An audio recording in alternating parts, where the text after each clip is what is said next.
ఇల్లేగా, మా ఇంట్లోనే ఉన్నాను, హైదరాబాద్లో ఉన్నాను.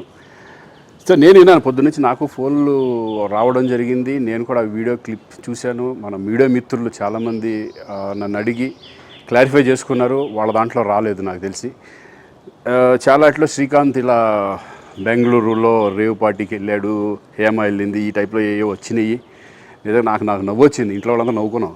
ఇదేంటిది, మొన్న ఏమో విడాకులు ఇచ్చి పిచ్చేశారు నా భార్యతో, ఈరోజేమో రేవ్ పార్టీలకి వెళ్ళాడు అని వచ్చేసినాయి. కానీ ఒకటి, వాళ్ళు కొంచెం తొందరపడ్డంలో ఇది లేదనిపించింది. ఎందుకంటే వాడెవడో, అతను ఎవరో కానీ కొంచెం నాలాగా ఉన్నాడు. వాడు కొంచెం ఇలా కప్పుకొని, అది గెడ్డం ఉంది, బట్ ఇప్పుడు గెడ్డం నాకు లేదు కానీ, బట్ గెడ్డంతో నేను షాక్ అయ్యాను. ఇదేంటిది నాలాగా ఉన్నాడు ఏంటి అని నేనే షాక్ అయ్యాను. సో దయచేసి ఎవరు నమ్మొద్దు. ఎందుకంటే రేవ్ పార్టీలకి వెళ్ళే కల్చర్ నాది కాదు, పబ్ కల్చర్ మనిషిని కాదు నేను. ఒక్కోసారి బర్త్డే పార్టీలకి వెళ్తాము, ఒకవేళ తెలియకుండా ఏదైనా వెళ్ళినా ఒక హాఫ్ అన్ అవర్ నుండి వచ్చేస్తాను తప్పితే అటువంటి ఏమీ లేదు. రేవ్ పార్టీ ఎలా ఉంటుందో కూడా నాకు తెలియదు. సో దయచేసి ఎవ్వరూ ఈ విషయాన్ని నమ్మొద్దు. హ్యాపీగా నేను హైదరాబాద్లో ఉన్నాను, మా ఇంట్లోనే. ఇప్పుడు మా ఇంట్లో నుంచే నేను ఇది చేస్తున్నాను.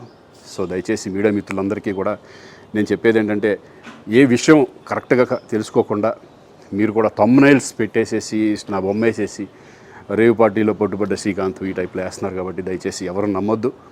అది అతను అలాగా ఉన్నాడు అనే ఒక విషయంలో మీరు పొరపాటు పడి ఉంటారని నేను అనుకుంటున్నాను. దయచేసి అది నేను కాదు.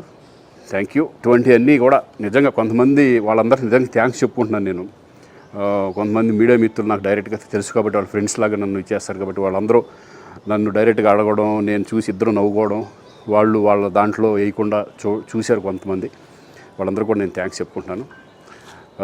దయచేసి ఇవన్నీ నమ్మొద్దు.